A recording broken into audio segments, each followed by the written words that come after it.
Great. Well, super fantastic to have the next generation of shipbuilders to here. And just to kick it off, about a decade ago, I personally was still in the US Navy serving overseas. I was piloting our Navy warships in places like the Suez Canal, the Red Sea, and the South China Sea. And I think that in those times, the world was already contested. But if anybody here looks at your television screen today, you know that for the sailors overseas today in Fifth Fleet, combat at sea is a daily activity. And the United States recognizes that in order for us to meet our military demands overseas, that means that we have to make sure we have a strong industrial base at home. And for the shipbuilders here, there's a massive opportunity to bring AI to incorporate that technology for the next generation of shipbuilding and the industrial base. So Don, I want to turn it over to you. We've had the opportunity to work together a little bit. You are at the intersection of building submarine modules as well as leveraging new technology at the Additive Manufacturing Center of Excellence. Can you discuss a little bit of how AI is transforming your business today? Yeah, absolutely, Nick. First of all, I will say that a lot of that time you were going at sea. It was on an LCS-2 class ship built by Austal. It was. USS Jackson, LCS-6. So good for you, good for you. So obviously we're a shipbuilder down in Mobile, Alabama. I have a piece of the business down in Mobile, Alabama, but also head up our advanced technology, more of a disruptive group in Charlottesville, Virginia, as well as Danville, Virginia, where we run the Additive Manufacturing Center of Excellence, as Nick mentioned. I think we're pretty blessed in the fact that we do have a disruptive group that just focuses on disruptive technology and spinning up the Additive Manufacturing Center of Excellence supported by the MIB. Quite a bit of activities as we look at castings and forgings just don't have the footprint or the capability or capacity anymore in the US. There used to be 2,000 casting houses. Now we're down to less than 400. Only about half of those actually want to do business with the Navy because of the FAR DFARS. I won't get into that right now relative to streamlining acquisitions, but it's a must.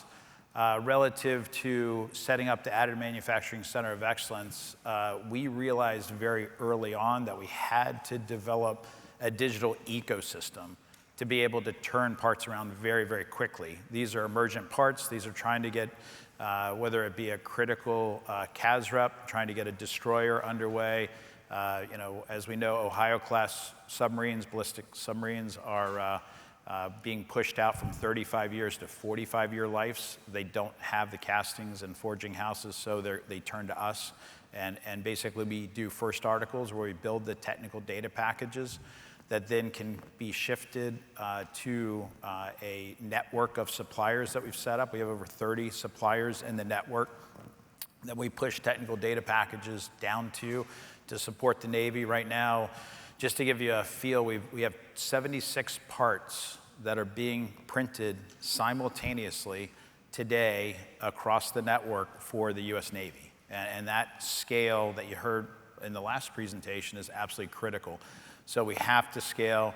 It's all about speed, and it's all about getting ships underway and deploying with the battle groups. So C3AI has been able to actually, through the load balancer, through their order intake, working very closely with them on our requirements, and we're really helping shape where we're going so that not only can our network print very quickly, but also if I've got a forward operating base or I've got an amphib that has a printer on that particular amphib, they can log into the digital C. They can actually download a technical data package, and the goal is ultimately to have the fleet print their own parts real time. And that's all enabled through this digital ecosystem that C3AI has really been critical in helping us build. So based on all that, I will, as we migrate across here, I'm sure we'll talk more about shipyards. I will say that we are now leveraging that capability down in Mobile and leveraging some of the goodness that we've done on and learned on the additive front I would say one of the pieces that you probably hear about is just culture, right? I mean, as we look at culture, schedule is absolutely critical in shipbuilding today, with the administration's focus on shipbuilding and increasing the numbers of ships. But culturally, we have to be accepting of that. So I'll let other panelists talk about that. But a lot of goodness coming out of the Additive Manufacturing Center of Excellence in this digital ecosystem that will then migrate down to Mobile, Alabama. Great, thanks, Don. Now, Captain Suarez, have a question for you. So right now, the Maritime Industrial Base office is really serving as the connective tissue between public and private partnerships on a scale that we really haven't seen for many decades. Can you talk to the audience about that mandate and how you see AI helping with the portfolio of technologies that you're looking to help advance? Sure. I think the Maritime Industrial Base, working with various suppliers, right? So we are across a more holistic view across all the shipbuilders currently, but also getting ready to branch out to other parts of the Naval Industrial Base, right? We're going to start looking at munitions and mission systems and RAS systems, stuff like that. So it will continue to grow. And I think as we start to scale the requirement of things that we're going to look at, we're also going to have to scale the ability to rapidly help and look at where we can plug in across that, right? So I think a lot of the places where the MIB office can see some AI improvements, or where AI can help with improvements, would be supply chain risk visibility, truly being able to understand where those roadblocks are coming, as well as company health, right? Understanding workforce planning. Where do we need to make investments today on apprenticeships or internships to truly meet the demand curve in the out years, to where you have a viable product to get over that green labor kind of thing. So, 3 years-ish or so where you have everybody uses welding, a solid welder or electrician or whatever. What do you need to make those investments now to meet that demand curve with a viable product? I also think that the public-private partnerships, right, as you talked about specifically, that's another line of effort within the MIB. Where do we use money that's both here at home, that's available, as well as maybe even partner nation, right? They're looking to make investments across the maritime space to where we've seen their ability to use advanced manufacturing techniques, and they have that in place now. How can we leverage some of that to kind of bridge some gaps, but eventually onshore that technology here and make it seamless as part of the system? And then ultimately, like digital twins, I think is another place that eventually a true real-time digital twin where you're able to pull different levers to see exactly what you can do and how you can manage a lot of all the variables. And this is way above multi-variable calculus, right? So like how all these variables and truly see how much of a resilient system do you have, and then also like, do you have surge capability built into the system too? Because those are two different kind of topics, resiliency and surge capable. And I think that's the kind of thing that the administration would really like to be able to have that capability. And after decades, I won't say 30, but decades of efficiencies that we've programmed in with cost as an independent variable and things like that, all for the right reasons, we've kind of gotten ourselves to where we need to really reinvest in infrastructure and everything.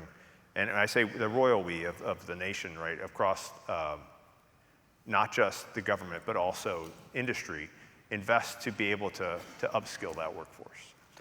I think that makes a lot of sense, Captain. And you brought up allies. Mm-hmm. James, you're kind of in an interesting position right now with Canada. And when you think protection costs, I think Frederick C. Lane, he's one of my favorite naval historians, and he discusses that there's a price to security.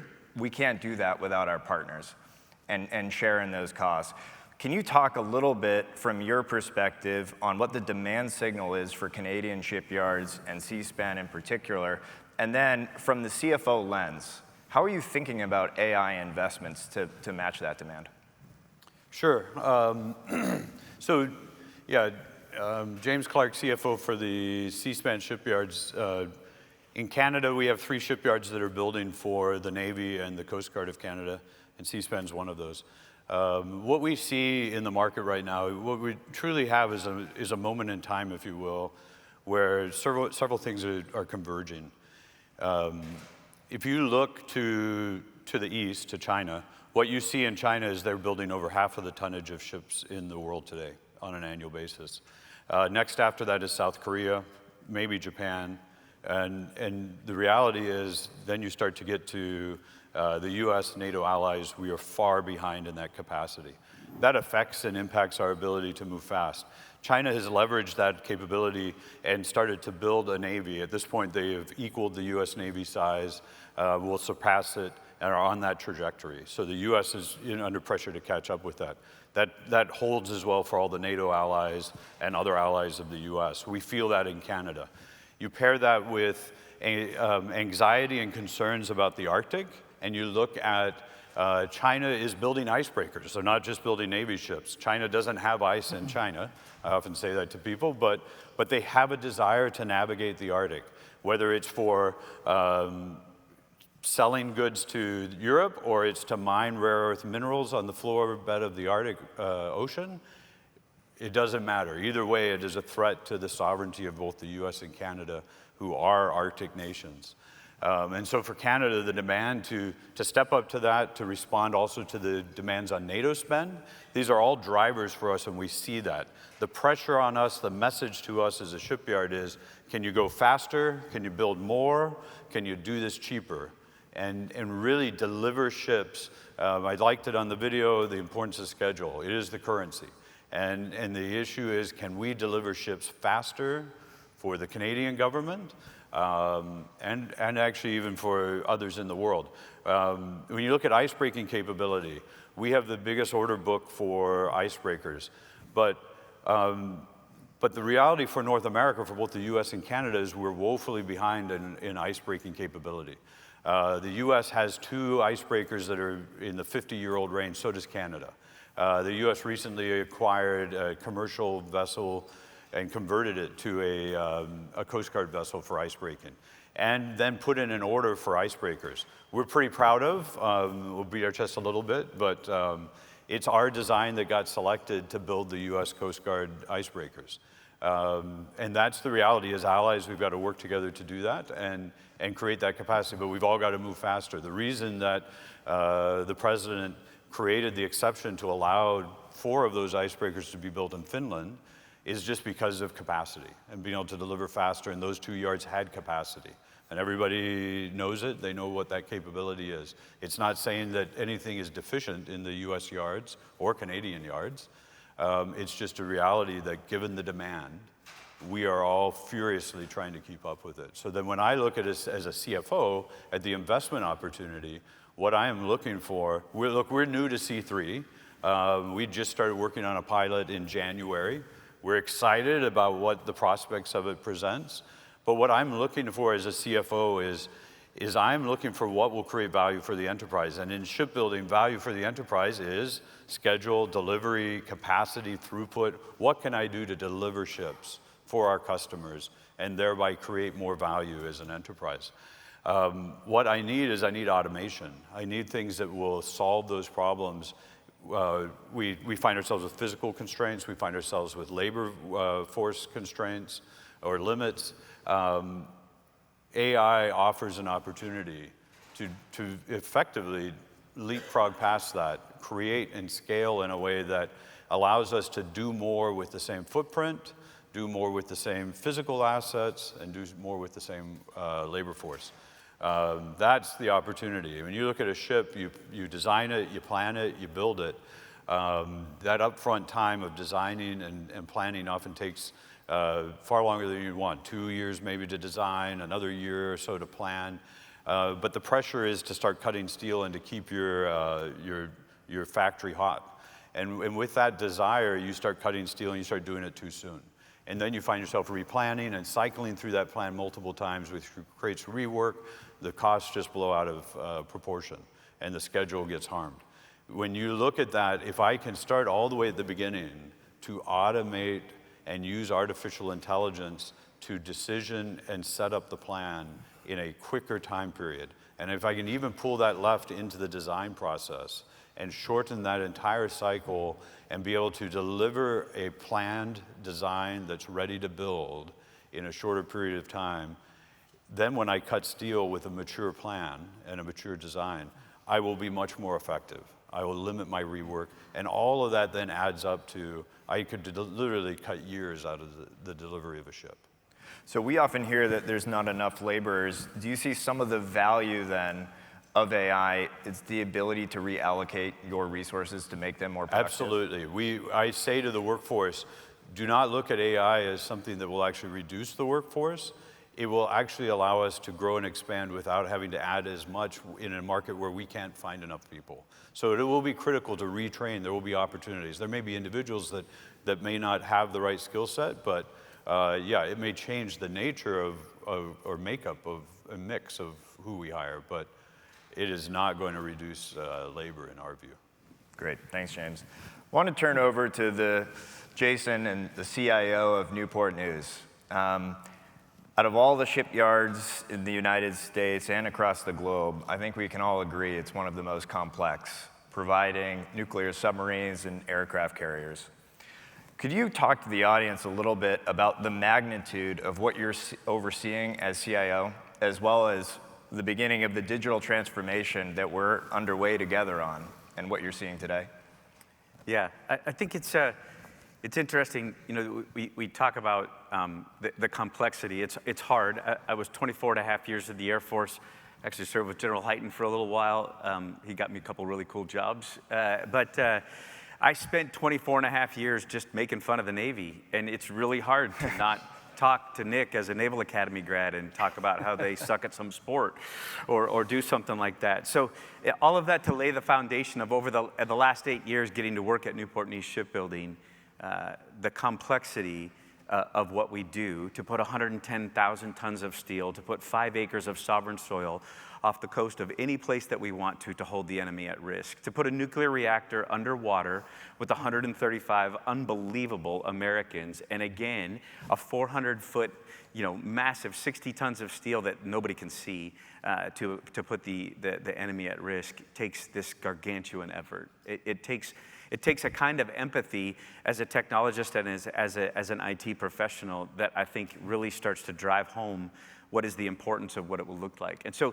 when we look at the complexity of what it takes to put all of those systems and stack a nuclear reactor with it, and then to go, put it out to sea, it is immense, it's intense. But I think what it takes for us to transform is a lot less of the technology. Quite honestly, everybody's trying to sell you some technology. It's going to ultimately be about your empathy with your mission. At Newport News Shipyard, we get down on our deck plate. Every month I take 15 of my team down, and we go down and we smell them grinding the steel. We look at what it looks like to stand outside in the weather and the elements. 11,000 hourly employees, often with just a high school diploma, are out there standing in the rain, standing in the heat, putting something together that this nation has more capacity than the rest of the world combined because of the way that, and we have no intention of ever permitting our military to be in a fair fight. And so that mission and that helps drive us. And I think it's those kinds of things that we talk about, that we as technologists have to get the foundation of the technology correct. And it feels like we're constantly trying to convince people that what we do is really important. It's really important because you've done it, not because you've talked about it or put together a framework for it, but get there and do it. Make the foundational technology kinds of things a part of what it means to bring to solutions. Get down next to the deck plate to solve problems and be a part of it. And I think that's what we value in every partnership that we get into, is how much do you know, love, and respect what it is that we do, so that you can get down with the carbon-based life forms that we work with. I think it's not, for me, I was trying to make this elemental and focused. As humans, we're made up of mostly oxygen and carbon. When we put iron and carbon together, we make steel. The common element in there is the carbon of that, and we want to be that answer, not just these digital people running around saying, hey, the answer is if you could just put it into this cool tool. We want to be in partnership with it, and I think that's what makes this pretty amazing opportunity to get to be on the team at Newport News Shipbuilding. Thanks, Jason, and I'll turn it over to Dan, who I think we'd both be in agreement that the Navy would probably beat the Air Force 9 times out of 10 in a football game. Yeah. Every once in a while. Yeah. So Dan, we've been collaborating for a little bit, and when we first began, it was introducing generative AI on the repair side to help with maintainers, and I think we'd both agree that we would have loved to have some of that technology when we were in uniform ourselves. Can you build on what Jason was talking about? And it's more than just technology. How are you trying to operationalize it, and what are some of the best practices you've seen? Yeah, for sure. And before I became a data scientist and a technologist, I had the privilege of serving as an operator for more than a decade, first as an enlisted Marine, and then as a naval officer. I was on submarines, I was diving, and I was with the SEAL unit there for my last assignment. So in all of my data science work, I bring that kind of operator perspective. It's front and center for me. And I think it's so critical. I mean, a lot of the things that Jason just said, I felt like I could just exit stage left here, because he covered so much ground there. Ultimately, I like to immerse myself in that end user operator, whether you're at the pointy edge of the spear on a warship forward deployed, or you're working at the deck plate in a shipyard. I lump them into that broader category of having that kind of operator mindset, very mission driven, have decades of expertise. That's so important to the work that we do. And from their perspective, I approached this with 3 questions in mind. I try to immerse myself in their world, empathy being that critical word that you use, Jason. I think of these 3 questions that I'm asking myself if I'm that operator. 1, do I trust this AI product, and can I have confidence in acting on its outputs, whether it's insights, recommendations? And then 2, again, we are humans after all. There's still very much the what's in it for me kind of question. Like, is adopting this capability going to make my work life easier or harder? And then finally, can I see with my own eyes or in a very tangible and concrete way the benefits of implementing or adopting this kind of capability? And it all starts with that first question around trust, right? Because if you don't have that, if they don't have trust and confidence in what's put in front of them, it's a non-starter. It's not going to get adopted, and you're not going to go anywhere, right? So how do we build that trust? And I think about trust from really 2 dimensions here. We're not just talking about trust in the product and what's put in front of them as an output. There's also trust in the people who built that product, right? And so there's a lot of upfront investment that you have to make, getting your hands dirty, putting those boots on, wearing the hard hat, immersing yourself in their world to build up credibility with them, to establish rapport. And that needs to happen really early on in an engagement. And that is, as you're developing the capability, you do it in a very agile way. You're moving toward that first MVP that you can put in their hands. And you need to treat them like partners along for the ride so that they have skin in the game. And then once they have something in front of them, you have to set expectations up front that this thing is not going to be perfect. It's not going to solve all your problems, because people have a tendency, when there's something that's inaccurate, when a mistake is made by another human, we tend to give a lot of grace, right? Because you can empathize with that human being. The bar for a technology solution is pretty much they're expecting perfection. They need to get it 100% right, because if they have something in front of them that they know is inaccurate, not telling the whole truth, it's missing a critical part of the story, again, you've lost them. So you need to go through that expectation setting process, iterate a lot, capture their feedback, because the data is going to be missing some critical elements. And there's a lot of stuff that comes from just doing this work for decades, all those reps, and they're going to know some things that their intuition is going to tell them that something's off, and you need to be able to probe at that to uncover what is really going on behind the scenes there. So I think that's the most important thing for me is establishing that trust and rapport with the team moving forward. Yeah, thanks for that, Dan. Working alongside the deck plates is absolutely integral in terms of making these deployments successful. I want to now do a quick round across the panelists. Can you, in a few words, summarize, in the next several years, where do you see AI really helping your business, your organization? Don, starting with you. Yeah, well, certainly we've already talked about additive, so that is going to continue to scale and continue to support the Navy with their emergent needs. AI is a critical component of scaling and ensuring that we just, again, continue to build out our network to hundreds of print shops, right? You can't do that. You could do it with the phone and all that, but I mean, ideally, you want your AI, you want your agents working for you. So you have a small footprint. You're able to look at performance. You're able to look at machines, what machines are qualified for what alloy, and then you want to have overall look at where every part is across the network, and that's where we're going with certainly with C3 AI and AI applications. Relative to the shipyard, especially on the submarine module build, we are building a 400,000 square foot facility down in Mobile. It is build to suit for submarine modules for electric boat. And as we incorporate now more automation, we're working with multiple robotic vendors, large gantry systems with robots hanging off of them. Think of any sort of automobile factory. I had the recent ability to take a look at the Porsche factory and all the automation that 500 Porsches a day at Stuttgart that they're cranking out. Pretty nice. So the question is, how do we take some of that goodness from an automation standpoint, along with the AI and the visibility that the supply chain, because you need to feed it, need to feed the automation with the supply chain. How does that, and then how do you optimize those robotics such that you can do automated fabrication, automated outfitting, and then essentially you're trying to get qualification as early in that life cycle as possible, not waiting until after to find out you have a problem. So AI allows you to identify those problems very, very early on in that build process and in the planning process. So I feel like that's where we're going, especially with James mentioned the design process. Agentic AI in that design process is just going to speed up, especially as you're looking at design to production. That transition is going to be, AI is going to be absolutely critical in that arena. So, great, Captain.